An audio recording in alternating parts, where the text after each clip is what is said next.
A los 45 años, Rafael Márquez ya no necesita demostrar nada. Fue campeón en Europa, capitán en 5 mundiales y referente absoluto del fútbol mexicano. Pero en su rol actual dentro de la selección, hay algo que no le termina de encajar. Recientemente dejó entrever lo que muchos ya venían sospechando, algo que se ha rumoreado hace tiempo. ¿Qué está pasando realmente dentro del cuerpo técnico de la selección mexicana? ¿Y por qué, justo ahora, las palabras de Márquez resuenan más que nunca? Para comprender la verdadera magnitud de lo que representa Rafa Márquez en la historia del fútbol mexicano, hay que volver al origen, al punto exacto donde todo comenzó. Rafael Márquez Álvarez nació el 13 de febrero de 1979 en Zamora, Michoacán. Como muchos otros chicos mexicanos, su historia comienza entre canchas de tierra y sueños demasiado grandes para la realidad que lo rodeaba. Desde muy pequeño, su padre, Rafael Márquez Esqueda, también futbolista, fue su faro y ejemplo. En casa no sobraba nada, pero había algo que nunca faltó: la certeza de que si se esforzaba lo suficiente, podría llegar a donde se lo propusiera. Esa idea lo acompañaría siempre. Fue en el Atlas donde comenzó a forjarse como jugador profesional. Con apenas 17 años, debutó en Primera División, y desde el principio mostró un temple que no era común en los defensores de su edad. Donde otros temblaban, Rafa se plantaba. Donde otros reventaban el balón, él salía jugando con elegancia. Su estilo era una mezcla entre el defensor sudamericano de barrio y el líbero europeo de escuela táctica. Tenía ese equilibrio exacto entre garra y serenidad. Y eso llamó la atención, no solo en México, sino más allá del océano. Apenas tenía 20 años cuando llegó la oferta que cambiaría su vida. El AS Mónaco, uno de los equipos más competitivos de Francia, apostó por él. Era el año 1999, y Rafa no lo dudó. Dejaba su país, su familia, su idioma, su zona de confort, para enfrentarse a la élite del fútbol europeo. En aquel momento, era algo prácticamente inédito para un defensor mexicano. Pero Rafael Márquez no era cualquier defensor. La adaptación no fue sencilla. El idioma, la cultura, la intensidad del fútbol francés, todo era nuevo. Pero él tenía algo que no se compra: carácter. En su primera temporada ya estaba compitiendo como titular y poco después se convertiría en pieza clave del equipo. Su lectura de juego, su precisión en los pases largos y su capacidad para anticipar al rival le dieron prestigio en una de las ligas más físicas del mundo. Con Mónaco no solo se consolidó, sino que además levantó el título de la Ligue 1 en la temporada 1990-2000, y en 2001 fue elegido como el mejor defensor de toda la liga. Nadie hablaba ya de un mexicano en Francia. Ahora hablaban de Rafa Márquez, el patrón de la defensa. Pero el verdadero salto, el que lo colocaría en la historia grande del fútbol, llegaría en 2003.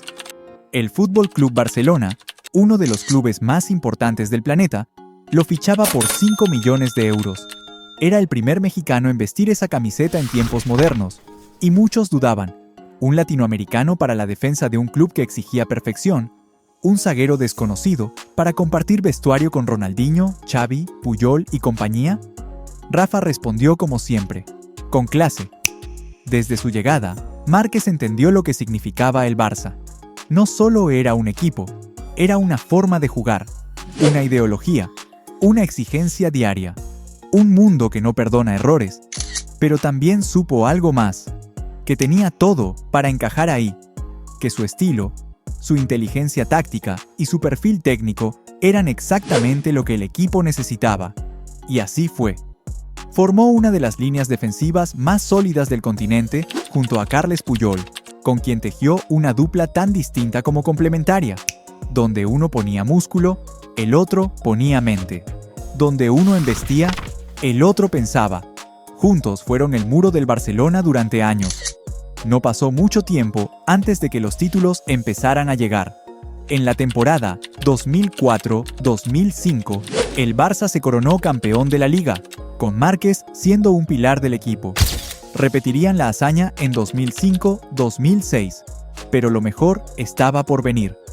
Ese mismo año, el conjunto blaugrana levantó la UEFA Champions League en París, venciendo al Arsenal en la final. Rafael Márquez se convirtió así en el primer mexicano en ganar la Champions, un hecho histórico. Pero más que eso, un símbolo de que el talento mexicano podía estar, sin complejos, a la altura del mejor fútbol del mundo. Durante su paso por el Barcelona, que se extendió hasta 2010, ganó absolutamente todo. 4 ligas, 2 Champions League, una Supercopa de Europa, una Copa del Rey, y fue parte del equipo que logró el mítico sextete con Pep Guardiola. Sí, estuvo en ese Barça, que es considerado por muchos como cambiar de ritmo, lanzar pases largos que rompían líneas como un cirujano con bisturí. En muchos momentos, incluso jugó como mediocampista defensivo, dada su visión y su control. Era el comodín silencioso que todo equipo campeón necesita. Y por eso, tanto Rijkaard como Guardiola confiaron en él. Pero su legado no se limita al palmarés. En cada vestuario, en cada campo, Rafael Márquez dejaba una impresión. La del jugador elegante, sobrio, que no necesita levantar la voz para imponerse, que no necesita gestos grandilocuentes para ser líder, que sabe cuándo hablar y cuándo callar. Al terminar su etapa en Barcelona, su carrera siguió en Estados Unidos, con los New York Red Bulls, y luego regresó a México para jugar en León, Hellas Verona, Italia, y finalmente Atlas, donde cerró el ciclo donde todo había comenzado. Pero su paso por Europa fue lo que lo convirtió en leyenda global. Fue el embajador silencioso del fútbol mexicano en los estadios más exigentes del planeta. Y su nombre, pronunciado con respeto en francés, en catalán, en inglés o en italiano, sigue siendo sinónimo de clase. Pero la historia de Rafael Márquez no se escribe solo con camisetas de clubes, ni con trofeos dorados en vitrinas europeas. Su legado más profundo, el que lo hizo inmortal para el corazón de millones de mexicanos, se forjó con otra camiseta, una que pesa más que cualquier otra. A lo largo de la historia del fútbol mexicano, han existido jugadores habilidosos, goleadores históricos, arqueros inolvidables, pero ninguno ha llevado la cinta de capitán con tanta autoridad, dignidad y continuidad como Rafael Márquez. 5 Copas del Mundo, 4 como capitán, un récord que no solo es estadístico, sino simbólico, porque liderar una selección no es un dato, es una carga emocional que solo unos pocos pueden soportar. Rafa Márquez debutó con la selección nacional en febrero de 1997, con apenas 18 años, en un amistoso ante Ecuador. Desde entonces, su presencia se hizo habitual, no por insistencia, sino por rendimiento. Lo llamaban porque era necesario, porque ningún otro defensor ofrecía ese equilibrio entre firmeza y orden, entre agresividad y calma. Su primer mundial fue el de Corea-Japón, 2002, bajo el mando de Javier Aguirre. En aquel torneo, México sorprendió al mundo al clasificar primero en su grupo, por encima de Italia y Croacia. Rafa, con solo 23 años, ya era titular indiscutido. Su presencia imponía respeto, y aunque la eliminación ante Estados Unidos en octavos dolió como una herida abierta, Márquez comenzó a construir su leyenda mundialista. Pero el verdadero punto de quiebre llegaría en Alemania 2006. Aquel mundial marcó el inicio de una era. Rafa Márquez fue nombrado capitán de la selección mexicana, un rol que ocuparía durante 3 Copas del Mundo consecutivas. No era el más veterano, ni el más carismático ante cámaras, pero era el más fuerte mentalmente, el más preparado para soportar la presión, el que todos escuchaban cuando hablaba, aunque no levantara la voz, el que jugaba como central o como contención, dependiendo de lo que el equipo necesitara. En el partido de octavos ante Argentina, el mundo fue testigo de su carácter. Anotó un gol que puso a México arriba 1-0. Un zurdazo que encendió a todo un país. Aunque luego la historia no terminó bien, con ese inolvidable golazo de Maxi Rodríguez en tiempo extra, Márquez dejó claro que estaba hecho para partidos grandes. Luego vino Sudáfrica 2010, con Javier Aguirre nuevamente al mando. En el debut ante los anfitriones, Rafa fue el autor del gol del empate, una definición fría, quirúrgica, que silenciaba al Soccer City. En cada partido se le veía señalar, ordenar, ajustar líneas. Era como tener un director técnico en el césped. Su liderazgo no era escandaloso, pero era total. Y aunque México volvió a quedarse en octavos, esta vez ante Argentina nuevamente, su figura seguía siendo incuestionable. Para Brasil 2014, muchos pensaban que su ciclo mundialista había terminado. Márquez resurgió como siempre, a base de fútbol, de visión, de lectura de juego. Miguel Herrera lo incluyó en la lista, y no solo eso, le devolvió la cinta de capitán. A sus 35 años, Rafa comandó a una selección vibrante que mezclaba juventud y experiencia. Y fue allí, en el mítico Estadio Castelao, donde vivió uno de sus momentos más memorables. En el partido decisivo frente a Croacia, Márquez anotó de cabeza el gol que abrió el marcador. México terminó ganando 3-1 y clasificó con autoridad. Ese tanto lo convirtió en el primer jugador mexicano en marcar en 3 Copas del Mundo diferentes. Una muestra de vigencia, temple y hambre intacta. Sin embargo, el destino volvió a poner una traba en su camino. En octavos de final, frente a Holanda, México ganaba 1-0 hasta los últimos minutos. Un penal polémico marcado por el árbitro tras una supuesta falta de Rafa sobre Robben, el ya famoso "no era penal", acabó con el sueño. Márquez, como siempre, dio la cara. Salió a hablar. Asumió. Sin excusas. Sin esconderse. Y cuando ya todos pensaban que no volvería, volvió. Rusia 2018, con 39 años. Márquez fue convocado por Juan Carlos Osorio y jugó su 5º mundial, convirtiéndose en uno de los pocos jugadores en toda la historia del fútbol mundial en lograrlo. Aunque ya no era titular, su presencia en el vestuario fue fundamental. Participó en partidos, dio órdenes, arengó y acompañó el histórico triunfo ante Alemania, donde México venció 1-0 al campeón del mundo. 5 mundiales, 4 capitanías, goles en 3 copas distintas. Referente indiscutible de una generación tras otra.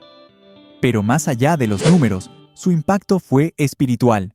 Cuando Rafael Márquez pisaba la cancha, México se sentía más seguro. Cuando él hablaba, todos escuchaban. Fue líder con La Volpe, con Hugo, con Aguirre, con Herrera, con Osorio. Todos lo vieron como el que sostenía al grupo, como el que marcaba la línea. Rumores de conflicto. Una vez que Rafa Márquez colgó los botines, no se permitió descanso. No estaba hecho para la contemplación ni para vivir del recuerdo. Su personalidad, siempre sobria pero determinada, lo empujaba naturalmente hacia el mando. Así comenzó su nueva etapa como director técnico, primero con pasos breves por clubes de proyección, y luego dando el salto a un desafío que pocos se atreven, dirigir la cantera del FC Barcelona. Allí, no solo dejó huella, sino que revolucionó conceptos, impuso metodología y comenzó a sonar, seriamente, como uno de los futuros grandes entrenadores del fútbol europeo.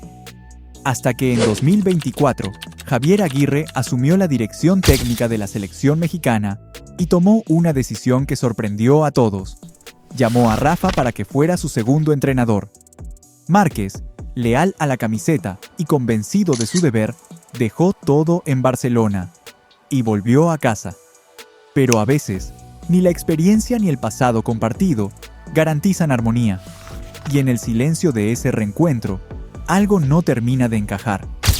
Rafa Márquez volvió a la selección, pero no como todos esperaban.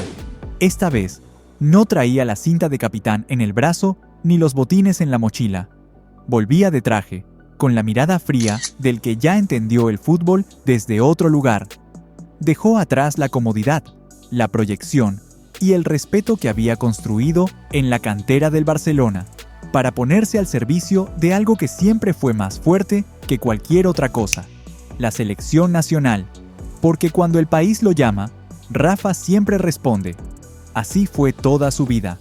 Y así fue también cuando Javier Aguirre, viejo conocido, le ofreció ser su segundo al mando en el banquillo del Tri. La decisión sorprendió a muchos. Márquez estaba cómodo en Barcelona, proyectando una carrera sólida como estratega europeo, con reconocimiento en la Masía y buenas relaciones con el entorno blaugrana. Pero Aguirre fue claro: necesitaba su voz, su jerarquía, su capacidad para formar carácter en los jóvenes del seleccionado. Rafa aceptó, no por Aguirre, no por poder, por México. Pero apenas se acomodó en su nuevo rol, notó que algo no encajaba. No se trataba de una discusión, tampoco de gritos. Era algo más sutil, más profundo. En la superficie todo parecía correcto. En público, las conferencias eran formales, los saludos respetuosos y las respuestas diplomáticas. Pero en el día a día, el ambiente era otro. Las decisiones se tomaban sin consultarlo. Las charlas tácticas lo dejaban en segundo plano. Sus aportes, cuando los hacía, eran escuchados con cortesía, pero rara vez aplicados. Lo que parecía una dupla, en la práctica se sentía más como una distancia. Aguirre, de carácter fuerte y mando vertical, no está acostumbrado a compartir terreno. Y Rafael Márquez, aunque discreto, no es un hombre que pase desapercibido. Su sola presencia impone. Su historia pesa. Y aunque nunca buscó protagonismo, nunca fue un simple asistente. Pero allí, sentado a la derecha del técnico, empezaba a sentir que su voz se diluía. Quienes rodean al equipo notan las señales, las pausas incómodas, las decisiones no debatidas, las reuniones en las que Márquez ya no propone como al inicio. Su lenguaje corporal ha cambiado. Ya no camina con la misma energía por el campo de entrenamiento. Se ha vuelto más observador, más prudente, casi como si midiera cada intervención. No por falta de convicción, sino por respeto a una jerarquía que, aunque entiende, a veces lo limita. El contraste entre ambos es evidente. Aguirre dirige desde la intensidad, desde la experiencia curtida, desde la emoción. Márquez, en cambio, es el estratega frío, el que estudia, el que plantea escenarios, el que prefiere corregir en el pizarrón antes que en el grito.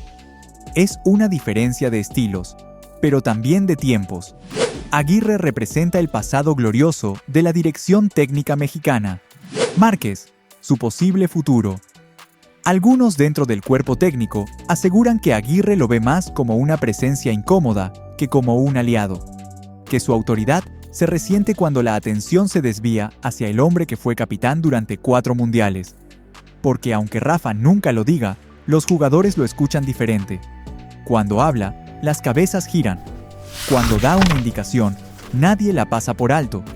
No por rebelión, sino por respeto. Hay rumores. Algunos hablan de un distanciamiento, otros de desacuerdos en planteamientos. Incluso se ha especulado que Rafa podría dejar el cargo después del próximo torneo si las cosas no cambian. En el silencio que hoy lo envuelve, hay algo que nadie puede negar. Rafael Márquez no está de paso. Puede que hoy su voz no retumbe como antes en los pasillos del Tri, pero su presencia sigue siendo una promesa latente. Porque si algo ha demostrado a lo largo de su vida, es que prefiere observar antes que precipitarse, pero cuando actúa, deja huella. Rafael Márquez fue más que un futbolista brillante. Fue un líder silencioso, un referente que nunca necesitó alzar la voz para imponer respeto. Lo hizo todo con elegancia, con cabeza fría y con el corazón siempre puesto en México. Desde su debut como jugador hasta su rol actual en los banquillos, construyó un legado que va más allá de los títulos. Dejó una forma de estar, de pensar, de liderar. Y aunque hoy su voz parezca relegada al segundo plano, su presencia sigue marcando el ritmo. Porque los verdaderos líderes no se imponen, se ganan, no gritan, inspiran. Y cuando llegue la hora de hablar, de tomar el mando, Rafael Márquez no pedirá permiso. Lo hará como siempre, con autoridad, sin estruendos. Porque el destino de los capitanes eternos, tarde o temprano, es volver a liderar. Podemos decir que la vida de un futbolista de élite está llena de triunfos, pero también de caídas. Lo verdaderamente importante es ser perseverante y tener metas claras. tal como es el caso de Jared Borghetti, quien tuvo que superar innumerables obstáculos para llegar a la cima. Si te interesa conocer esa historia inspiradora, te la dejo por aquí. No te la puedes perder. Repasaremos desde su impresionante carrera hasta su vida empresarial fuera del ring.